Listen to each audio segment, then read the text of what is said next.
Welcome to the Friday Happy Hour with victory strategist, award-winning author and your happy hour host, Annmarie Kelly. Each week, Annmarie chats with women who have reinvented, started over or wrote fabulous next chapters. They share how they overcame their midlife challenges and how you can too. So kick back with some good happy hour something to drink and enjoy today's show.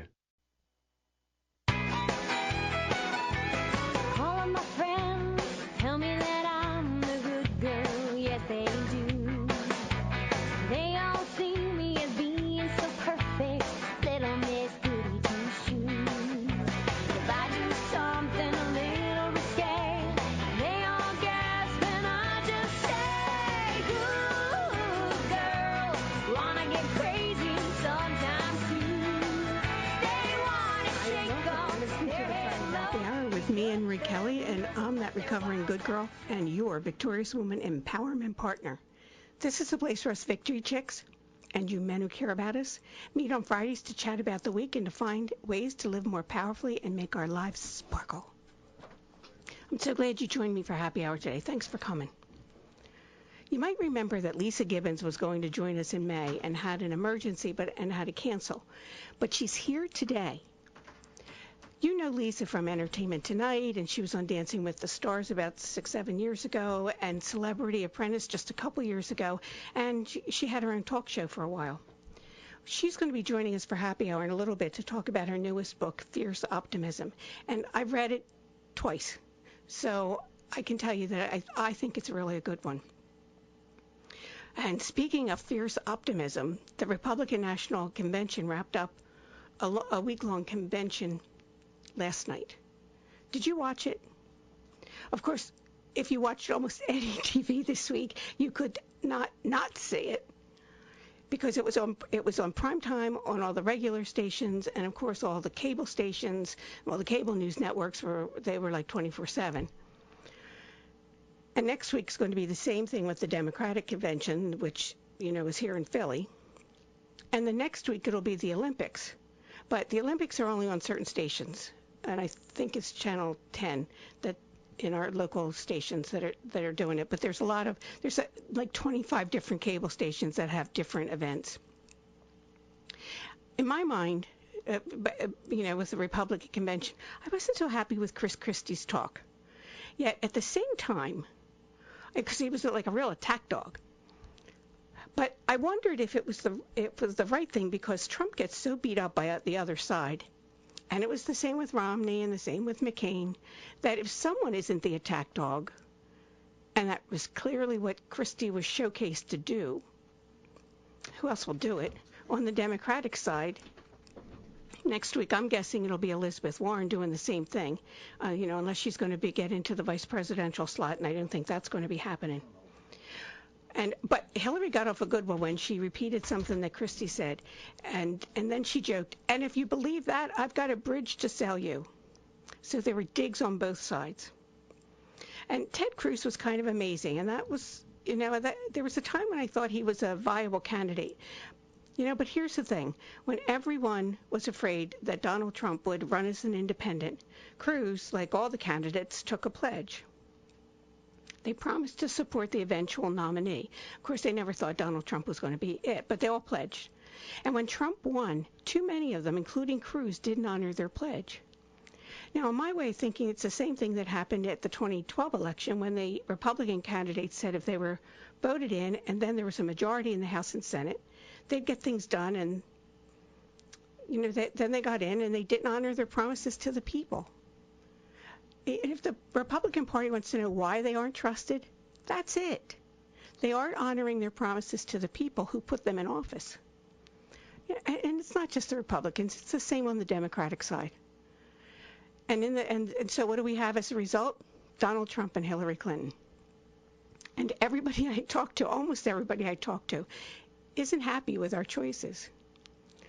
But anyway, I did watch all the speakers, and I didn't watch all of them, but I watched a lot of them, and I was glad that most people, not Ted Cruz, spoke for only 10 or 15 minutes. And I really liked watching the Trump kids when they spoke. And to the youngest girl and the new college graduate, Tiffany, daughter of Trump from his marriage to Marla Maples, this must have been like her coming out party. She was pretty composed for a woman that young, who hasn't really been in the spotlight. I liked when Donald Trump Jr. talked, and I liked when he said that he was hanging out with people who had doctorate in common sense. Because I think so many people on both sides of the aisle see what's happening around us and wonder, where is the common sense in Washington? And I think he delivered a huge blow to Hillary Clinton when he said she would be the first presidential candidate in history who couldn't pass a background check, playing to that deep-seated belief by most Americans that Hillary isn't honest. Trump had some good speaking patterns in his talk, and I think everyone, left, right, and in between, loved Ivanka Trump. And she did her father a solid. And the one thing I liked the best about what she said is she said that when she was a little girl, her father would tell her, you're going to be thinking anyway, so you might as well think big. I think that's something we can all think about. If you're going to be thinking anyway, think positive, think big. And Leeza Gibbons and I are going to be talking about that in just a couple of minutes. Well, anyway, I started to listen to Donald Trump's acceptance speech last night, but to tell you the truth, I had a very long day yesterday, and it started early. And Trump spoke late and long. So apparently the longest acceptance speech of all time. So until last night, that was Bill Clinton. He did that in 1996, but now Trump takes the record. But I'll tell you, one of the most interesting interviews I saw was with a gay guy, a Republican who said he wasn't happy with some of the party's platform. He said others have been telling him to quit and join the Democrats, but he said he wouldn't because he felt that the best way to influence change was to stay in the party and work toward it. I like that. I thought that was pretty smart. That's how you get things done. Join the other side and then just gripe. He wants to stay and get things done. So, and he thought that he might not have the party's blessing. But you know what? Based on Trump's speech last and the platform, and he's right in the platform, but based on Trump's speech last night, he has the nominee's ear. There were no big riots, no big murders outside the convention center, so that was good. And I hope that continues this week for us in Philly for the Democratic convention. But let's be real. No matter which side you're on, you realize that these weeks when you can really appreciate cable, baseball, and Netflix. Because without those, all you would have had to watch would have been the wall-to-wall coverage of the convention. And frankly, a lot of it, of any convention, is just not that interesting. And then there are the anchors and the pundits whose job it is to make you not want to change the channel. And sometimes it works because they're good. They don't put anybody to anchor those that isn't really good. But I don't know if you do the same thing that I do, but I flip around the channels. I want to hear how the three major networks and the news networks like CNN and Fox are covering the convention. Then the next morning, I flip around the morning shows during their first half hour. But my favorite is watching The View ladies because more often than not, they are thinking the opposite of me. And sometimes hearing what they have to say ticks me off because it's not factual. Other times it just makes me laugh because of their blind love of Hillary Clinton, and it doesn't matter. It doesn't matter what Hillary does or says. They're going to support her, and that's going to happen on the Trump side too. So, but in fact, I think if Donald Trump gets elected, there will no longer be The View because a Trump win will surely make their heads explode. My favorite part of the coverage is with the people who do the focus groups. Have you ever been on a focus group panel? I did that a few times when I was younger. Well, I think I mostly did it because they gave me money for doing it and they fed me. So in my mind, that was a win-win. But at the same time, it wasn't fun. And if it was, a food thing or a cable show that we were being asked to focus on, I didn't know how I felt. I felt pressured to give the facilitator answers. Now, then years later, when I started my own business, I did some work with a local focus group company. And I think we did some, I think one of the companies we worked with was Campbell Soup Company. And I can tell you this, those people on TV, people like Frank Luntz, make it look much easier than it actually is. It's really hard to get people to talk and give specific examples. And they can't accept a simple yes or no, because then it would clearly not be worth the exorbitant costs the focus group companies charge their clients. But those companies get the really big bucks, and they earn it because they know how to drill down and get answers from the focus group participants that will help the clients market their products. And some participants really do show up just for the food and the money. It's like a part-time job for them. But not everybody does. I learned a lot when I worked with that company, and I was glad I wasn't one of the ones in the room who was trying to get the answers. So we're going to get ready to go for a break, but I want to remind you to take a look at this year's Victorious Woman contest winners. This month's winner was the first place winner was Petra Monaco, and this month her stories are on the Victory blog at victoriouswoman.com. Also, Leeza Gibbons is here, and she's going to join us for happy hour, and here's why I invited her. Leeza, like you and me, is a midlife woman, and she's just written, I read the first time I read the book was in April, and it's called Fierce Optimism. And it has so many good things for you and me in it. That's the kind of info you need to shore yourself up to take your next step or write your next chapter. So listen, go get some good happy hour, something to drink, and when we come back, Leeza Gibbons will be with us. You're listening to the Friday Happy Hour. When you wished you had more time for yourself, and now you have it, but you notice you're keeping busy with stuff, but that stuff isn't making you feel happy or filled up? And when you think about what would make you happy and filled up, you get stuck or feel overwhelmed. And then you go back to what's more familiar, more comfortable, even if it's not making you happy. Wouldn't you love to find a way to start making sense of that deep discontent you're feeling? Well, you're not alone. I'm Annmarie Kelly, author, victory strategist, and the radio show host of the Friday Happy Hour. And I know there's a place for you, one that other women have found to be both inspirational and empowering, and it's the Victorious Woman Project.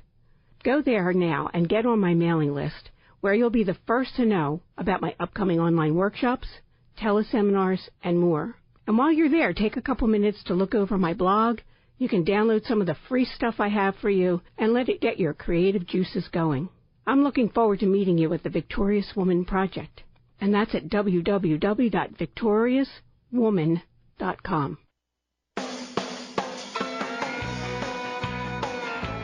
Welcome back to the Friday Happy Hour. I'm Annmarie Kelly, and I'm here with the fabulous Leeza Gibbons. Welcome, Leeza.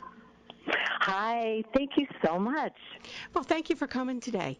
You know, Leeza, until I read Fierce Optimism, it's Fierce Optimism, 7 Secrets for Playing Nice and Winning Big, I didn't know or realize what a journey you've been on.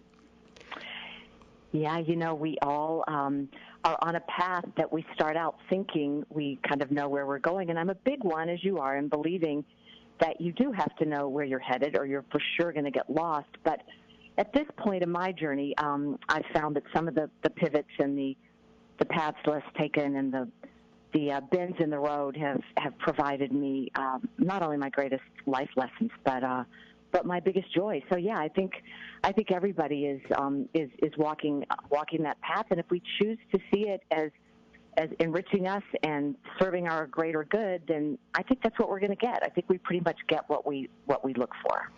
And I think you show that because, you know, most of us know the good parts. You know, we know you on Entertainment Tonight, your own talk show, Dancing with the Stars, and Celebrity Apprentice, and your makeup and all.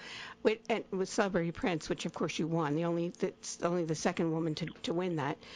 And we see all the good stuff, and you make it look effortless. But you know, in Fierce Optimism, you tell the good, the bad, the ugly, and you know, you haven't had an easy time of it personally, professionally, and I'm just wondering, what made you decide to share so much of your behind-the-scenes life? You know, I think it was an effort to really take my own medicine, as my kids would say, and be authentic, because I think that, you know, you've been talking a lot about the election, and I'm fascinated by it, too, and I think that early on, you know, one of the things that the Trump team, whatever political side you're on, got right was, you know, the strategist finally said, we don't know what he's doing. We can't control him. He's kind of that whole going rogue business. So they put up a sign in the management room where they were strategizing, saying, "Let Trump be Trump."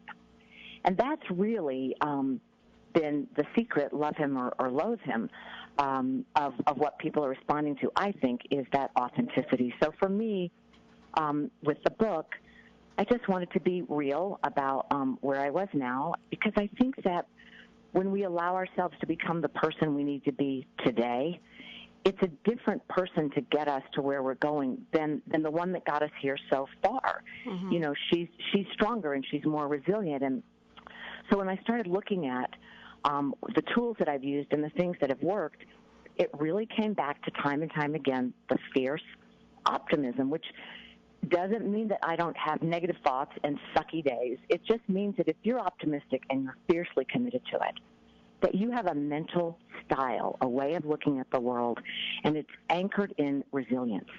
So the optimist is going to very quickly get to, okay, that happened, now what? Mm-hmm. And you just you know who you are. You're a person who manages to survive and thrive. And since you know that about yourself, you can be optimistic at being able to say, you know, I got fired, I got divorced, I got lost off my path. I'm going to get back. I'm going to do better. I'm going to be stronger. And I think I agree with you. I think having that resilience and that sense of going forward in the future, that something better can happen, even though right now where you are isn't so good, that believing that it can be better. And, you know, and the other thing, Leeza, and you talk about this a lot, especially in your early days in TV, that whole idea of being who you really are. And the thing that stuck out with me was your pink lipstick. That when they tried to give you like upgrades or like makeovers, and they would take that away from you, it was like taking you away. Oh, it made me so insecure. Nothing rocked my confidence more. And I know that sounds so superficial, but, you know, in my career, and I wonder if there are other people listening that can relate to this, work always made sense to me. It was a language I understood. I knew how to be competitive. I knew how to do it as a strong Southern woman in the ways that were appropriate for me. I always knew that I could deliver at work. But then when I got to the West Coast, and it even started before ET, but I would, you know, arrive and I could see the collective eyes rolling like, oh gosh, let's, you know, get out the glam squad, let's give her the work. Mm-hmm. And that was the one that really got me, was, you know, they would invariably say, we need to darken your hair and matte down your lips and make them red lips. And it just made me feel like a fraud in my life. I wanted to please. You know, I'm one of the original members of the Perpetual People Pleaser Society. But, gosh, that was a hard one, yeah. Yeah, and whatever shade you use, and I'm guessing you have a signature shade, it looks fabulous on you. So you want to stick with what you know you look good at, and you know it adds to that your particular brand.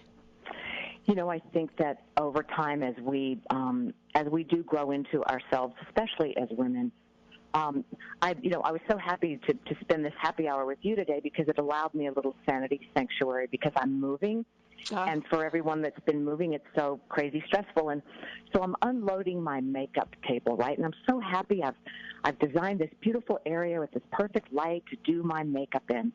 And I start looking at, you know, I've tried every high-end everything, every drugstore everything. Mm-hmm. And I have to laugh, because I keep coming back to, you know, I always do my nails in a nude shade, and my daughter, who's 27, is like, come on, Mom, have some variety. And it's just the things that make us who we are. And when we have that stability, then you can color outside the lines. So I have to kind of look at myself and my growth with a lot of humor and a lot of forgiveness for just how hard I try.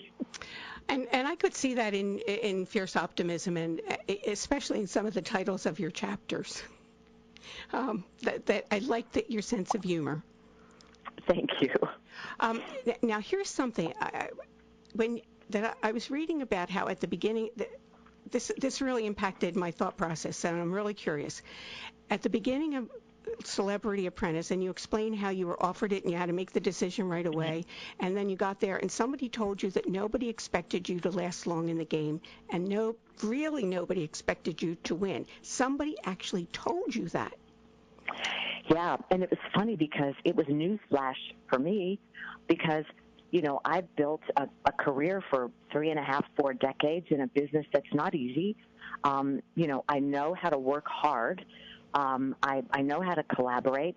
I've had lots of different business experiences, so I figured I would do pretty well. Mm-hmm. But what I didn't appreciate, and it's really good that we all know the labels that we wear through life, I didn't appreciate that because people perceive me as being nice, and I'm very proud of that, but the word needs to be rehabilitated because in this case, people thought, okay, she's nice, we can handle her, we can push her out of the way, we can drive right past her into the victory circle, and, she'll be easy.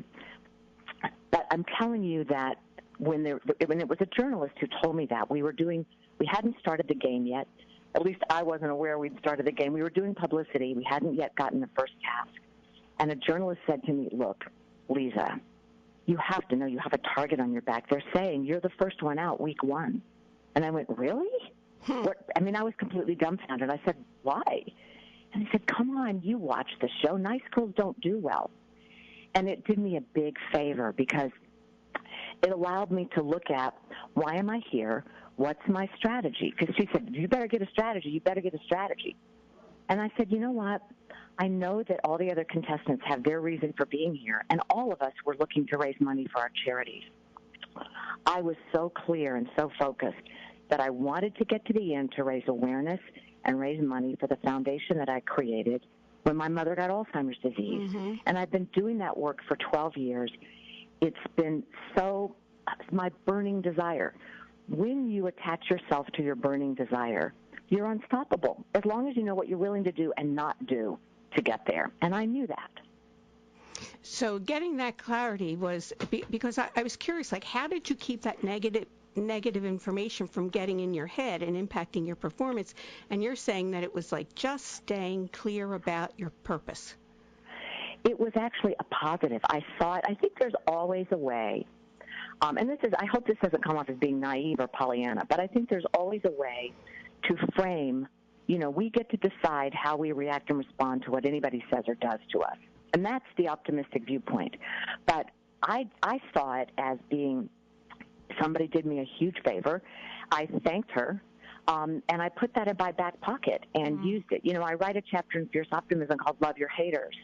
And you do have to love the people that try to throw bricks in your path, because they're the ones that make you stronger and do give you clarity and focus. And sometimes we forget that. Don't you think that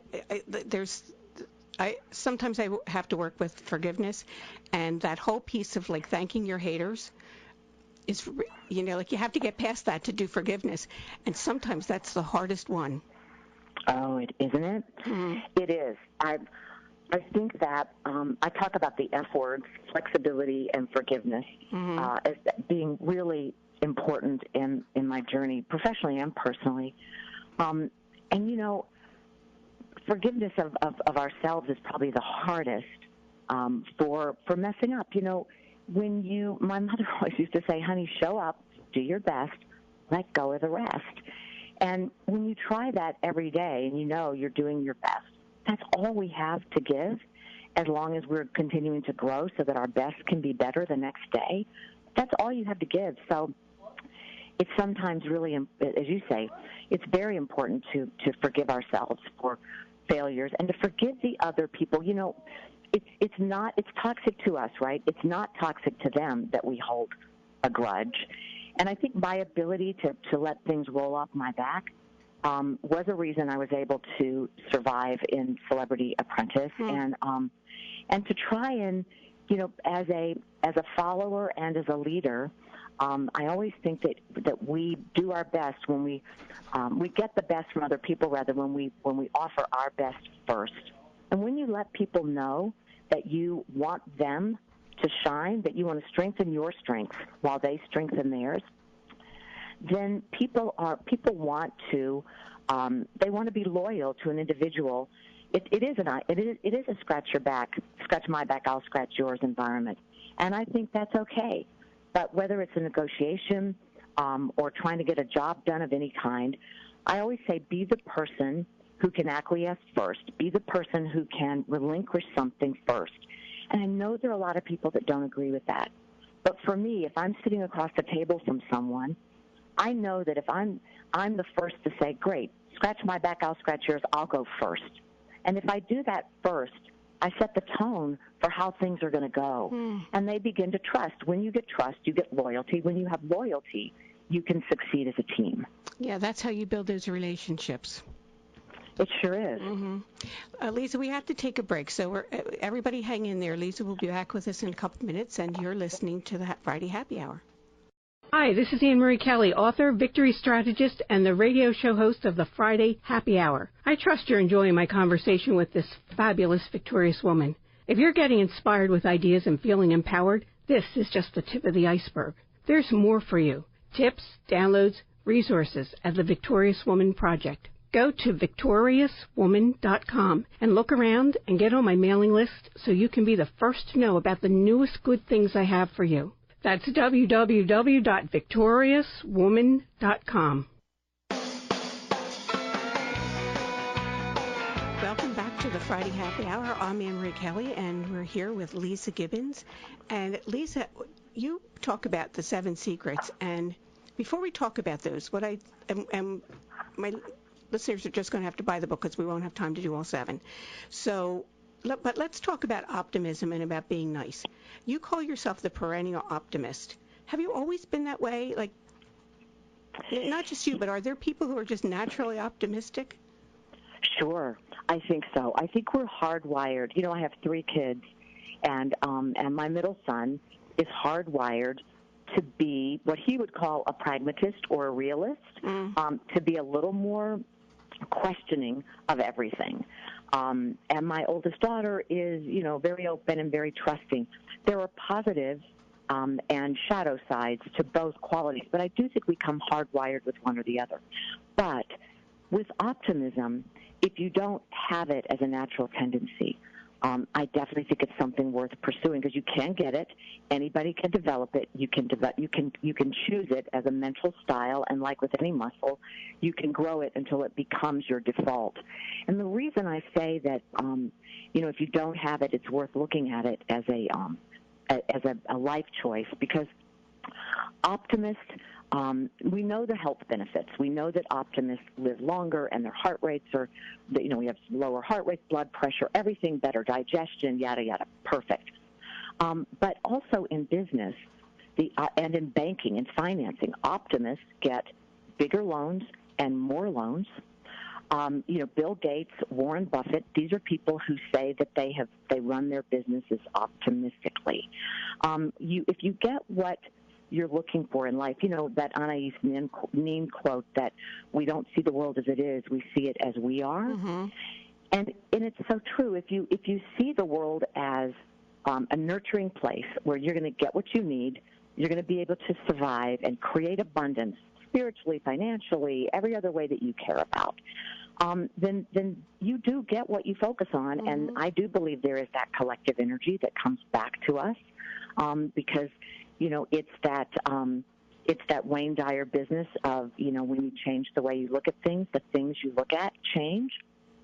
And when you're an optimist, you want to hire an optimist and you want to be an optimist, because that optimistic person doesn't give up on a problem. He or she keeps at it, keeps looking for solutions, keeps finding a way in. Sometimes that can be the shadow side because we don't often let go of things. We think if we try harder, we can make it better. The relationship, the job, and oftentimes you do need to kind of cut loose and move on when things are beyond repair. So that's been my trip up on the optimistic path, but I choose it over and over again. Yeah, I can understand that, because life is a lot nicer when even if for no other reason, and there are plenty of other reasons, but that idea of hope, having hope for the future is, I think that's huge. I think it's huge too. Look at, you were talking so much about the election, and I have to believe, if you're a politician, let's use the highest definition of a politician. If you're a public servant, then I believe you have to feel optimism and hope. Otherwise, how are we to believe that you're the person to lead us to better? We have to believe that you're optimistic, because if you're not, then you're saying, this is bad, this is where we are. Mm-hmm. You have to, we have to hope that these politicians are anchored in an optimistic viewpoint, that America, that if it's on the Hillary side, that we are better together and stronger together, and on the Trump side, that we can make America great again. We have to believe that they're the ones to deliver us that, and that's an optimistic message. Yeah, I think I agree with you. And there was something else that you cite in Fierce Optimism, and it was a study that was done with attorneys. And the higher they were on a scale of 1 to 5, each point higher, they earned another $35,000 a year. Yep, on the optimism scale, right. Yeah.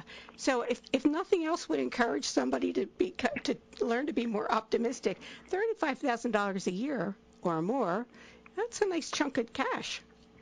It translates. But again, when you look at being authentically who you are, I know there are a lot of people that go, well, there are plenty of pessimistic, negative people that succeed. That's right. That's right. You have to decide what is comfortable for you. I mean, look at Celebrity Apprentice, for example.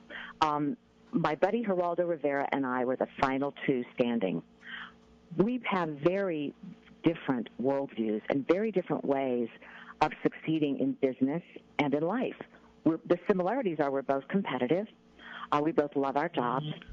But both ways work. And not to say that he's negative and pessimistic, that's not it. But he has a very different approach to business.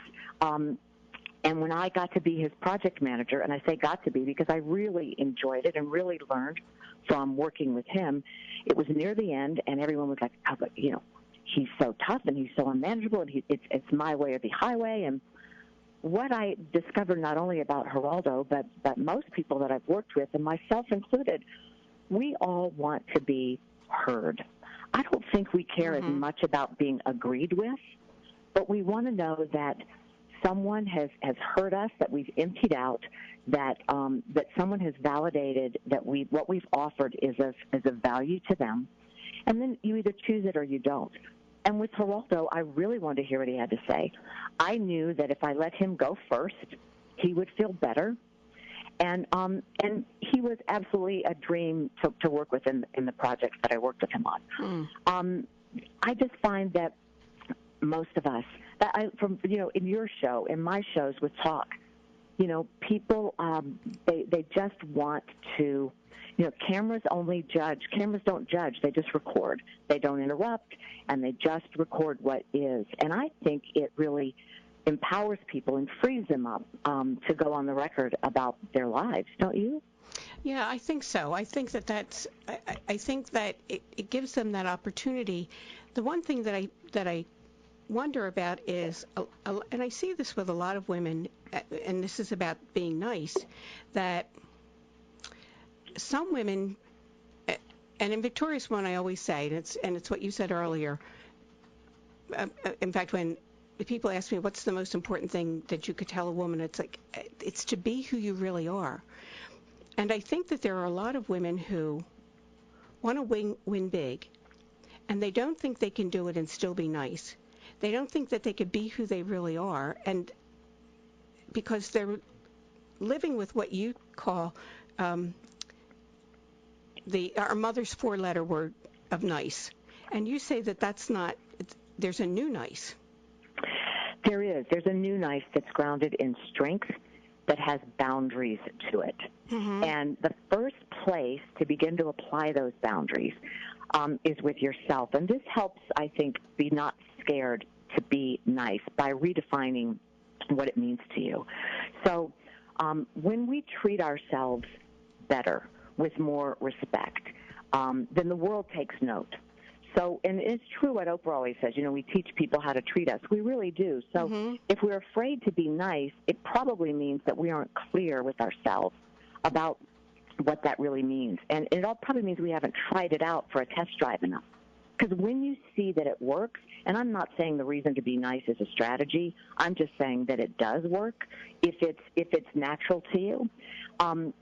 When we begin to get successes with it, that reinforces our choice to pull out, that nice card, which really only means that you know what you're going to do to get your end game. You know what you're not going to do. Like, for example, on Celebrity Apprentice, I knew this is a competition TV reality show. I am not going to risk my reputation, the things that I value. I knew where my lines in the sand were. So since I was so clear about it, it was easier for me to be nice because I had a boundary of what was, where my lines were. But I think you're right. I think women are. I think we've gotten that message from the world too that nice is soft, nice is strong, and I always find, well, what does it stand for to me? And I always think for me it stands for now I can empower, and those are the letters for me. I do this with everything just because it helps me. But now I can empower because I'm me. I want to be nice. This is my operating system. With our computers, we know what the operating system is. When we take time to learn our own operating systems and we delete the programs and the files that don't work for us, then we're going to run more efficiently, just like a computer. Leeza, I like that. The deleting the things that don't work for you anymore. I think that's a really big piece of that. Isn't it? And I also think that managing our expectation about resistance. I always say, we get what we focus on, and when you focus on what I call the crap, you're going to get more crap, because crap stands for criticism, resistance, antagonism, and pressure. When you know it's there, okay, it's out there, it's in every job, it's in every personal relationship, it's there. If you focus on it, you're going to get more of it. But when you're realistic that you know it's there, you're not surprised when it comes up in your path, and you can quickly say, okay, now what? Well, now what is move forward, move forward, move forward. It's that's a big definition of bliss and success for me is, am I growing? Am I moving forward? Am I trying my best? And if those are yes, then for me, I win. Mm-hmm. Yeah, I think, and it's a funny thing that when you have that whole idea of boundaries, and I think that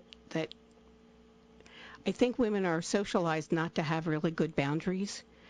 Yes. And I think that in fact, this is going into, like, your first secret is self-worth and self-confidence. And one of the things that you say, and so many women that I talk to say, well, I just wasn't ever very confident, or I'm just not a confident person. I was born that way. But, you say something about that, and you say self-confidence isn't something that is ever going to be handed to you, that you have to fight for it. And part of that is having those good boundaries. You do have to fight for it. And the way we get it is by doing things that are hard, that we can be proud of ourselves for. And that's a very different list for everybody. It's hard to show up and ask for a raise. That's hard. It's hard to be the head of the fundraising committee for the PTA. It's hard to tell your boyfriend what's not acceptable in the relationship because he might leave. These are all really hard things. When we do them, whatever it is for you, when we do them, we can be proud of ourselves. And when we're proud, that's when we get self-worth. And the self-worth gives you the confidence to be able to challenge those things in your life more effectively. But there aren't shortcuts. You have to grab it, and you have to earn that and fight for it yourself. And I agree with you. In Victorious Women Speak, I always say victory is that stretch you make out of your comfort zone to get from where you are to where you want to be. And the victory is just exactly what you're saying. You're doing something that isn't easy for you to do, isn't comfortable, but when you do it, it just catapults everything inside of you to the next level. And it's a lifelong process. It's a thing we teach our children. We have to reteach ourselves. And I think that the other vulnerability, and I wonder if this is true for most women, is competition and kind of being able to tame the green-eyed monster. Somebody whose life seems like, well, their kids, like everybody talks about the Trump kids, and I'm mad crazy about them too. It's easy for us to compare our own families, her husband, her children, her job, her body, her clothes, her career, whatever it is.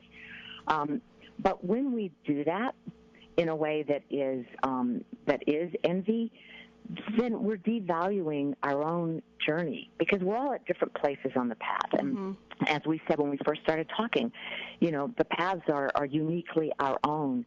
And so when I started reframing what that felt like for me and recognizing that, if it's natural to want what somebody else has, and it's valuable because you can use that longing as inspiration to get what you want. But the jealousy will eat you alive and prevent you from finding joy. So I always find women that I relate to that have something that I want, and I say, they're my pace setters. I'm going to let them set a pace for me. They're out in front. So if it's Olivia Newton-John who set the pace for me with grace, I always looked at how she conducts her life, and she has this grace about her. If it's Suzanne Summers who set the pace for me with commerce, she can sell anything, and she owns her authority in her life. And I looked at what I could gain from that.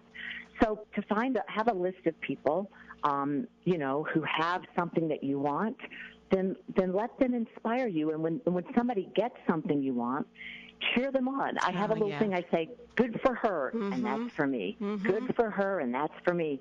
And it just anchors you in that feeling of celebrating victories and reminding yourself that you want it too, and that's okay.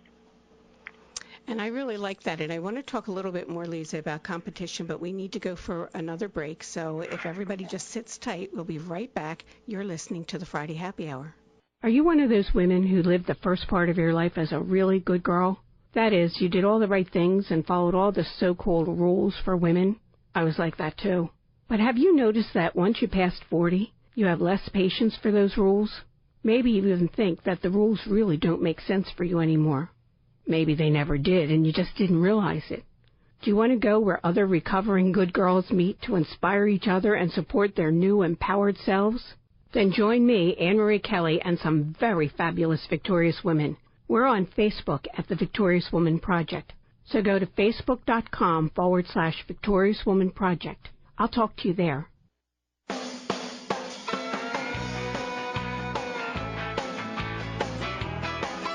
Welcome back to the Friday Happy Hour. I'm Annmarie Kelly, and I'm here with Leeza Gibbons, and we're talking a little bit about competition. Leeza, women seem so scared of competition. What do you think? What do you think that's about? Like, we don't want to compete, and I'm big with this too. We don't like that idea of being competitive. I think that it's often associated with as being a masculine trait. Men kind of arrive at things loving. It's a competition. Everything's a competition. Can they grill a better steak? Everything's a competition. And women, we work in these collaborative circles where we want to lift everyone, and that's really true. But the only person we're really in competition with is that woman looking at us in the mirror. Yeah.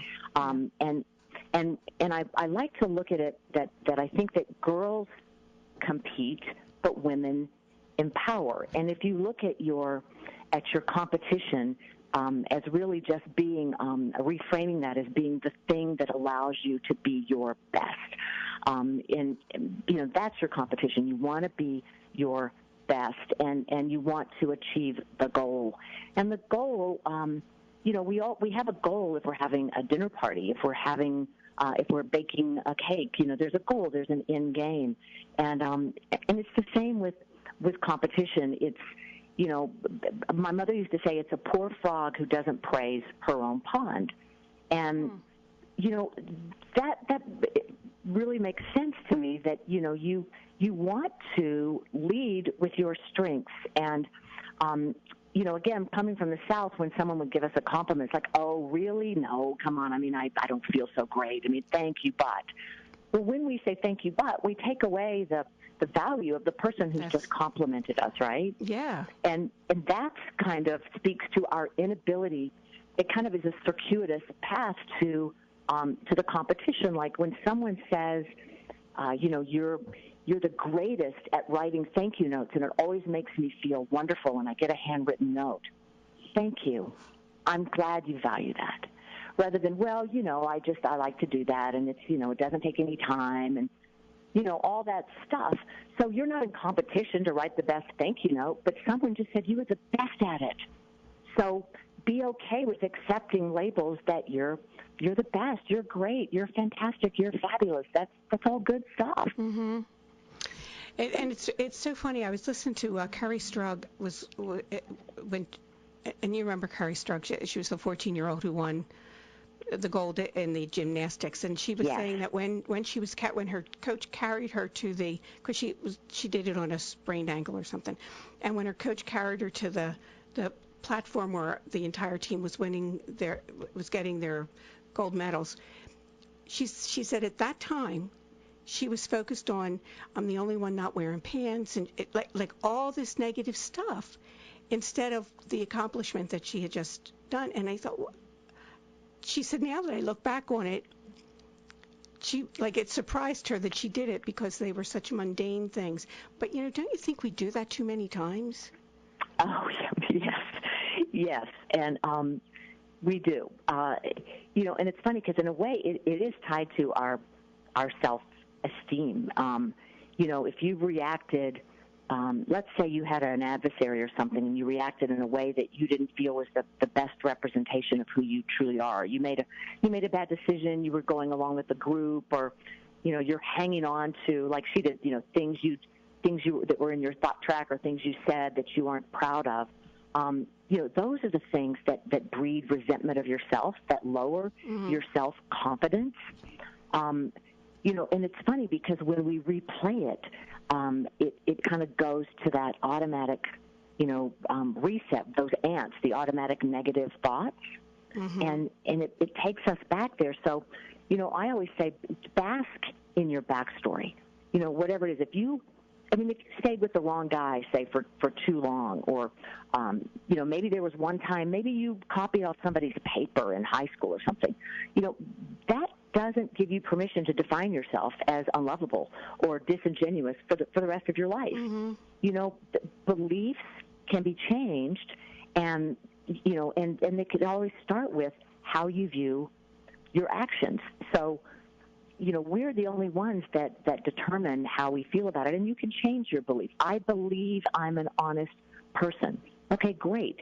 Hang on to that belief and start acting like an honest person. If there was one time when you didn't have an honest moment, if you keep feeding yourself that doesn't give you permission to say that you're not an honest person, and you don't get to continue to value that ethic and own it. And when you're saying that, Leeza, I'm thinking about something else that you wrote in Fierce Optimism, and I think by midlife, I think we might be more willing to embrace this. But you say boldness can be acquired, and I'm thinking, based on what you just said, it's like if I tell myself I'm bold, and when we were kids, I grew up in going to Catholic school, and you were like a bold, brazen article of Confederation, and so you knew that was a bad thing. But as I got older, I liked that idea of being bold and stepping out. It was you. Yeah. It felt like you, right? Yeah, because because up until I started doing that, I was not. I think there was a piece of me that was always not being genuine. That's, I think, a very common backstory that we have. Since everybody's focused on the election, why not vote for ourselves first? And this kind of ties in everything we've been talking about, and it has to do with the boldness issue. If we, when I was in high school, we had a vote for head cheerleader.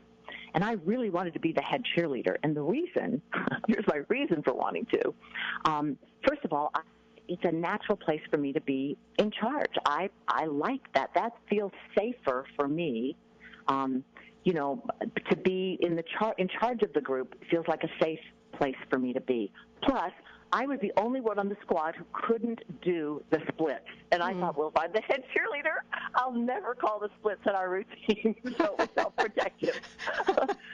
But we had a private vote where you had to write down the name that you wanted, and we put it in a hat, right? And then our counselor read all the votes. Well, I put down another girl's name, thinking, oh, it wasn't comfortable for me, right, to vote for myself. That would be conceited. Yep. All those things we talked about. And I remember putting it in there thinking, what if it comes down to one vote? It always comes down to one vote, and the vote is ours. So we have to vote first for ourselves. So if you're a political candidate, what's your platform? What do you stand for? All those things you're demanding to know of Hillary and Donald Trump, if we ask those things of ourselves and we know, if they, and you get to have a recall on your own life. If you don't want to vote for yourself the way you are now, Recall. Start over. There are very few things that you can't start over and hit the reset button. Yep. And there's something I really would like you to share. We only have a couple minutes left, and there's something I really would like you to share with my listeners because I think it could make a big difference. In your chapter on empathy, you talk about Donald Trump, and we've all seen him roar like a lion, but he's a Gemini, the twins. And this week, thanks to his kid, we've sort of seen both sides. But I'm presuming you saw the roar like a lion part with Celebrity Apprentice. But here's the thing: you learned a way of dealing with people at that aggressive level and most of us it's not Donald Trump that we'll be dealing with, but maybe one person in our job or our relationships, to find a less intimidating side of him. What did you do to make that happen? I looked for commonality.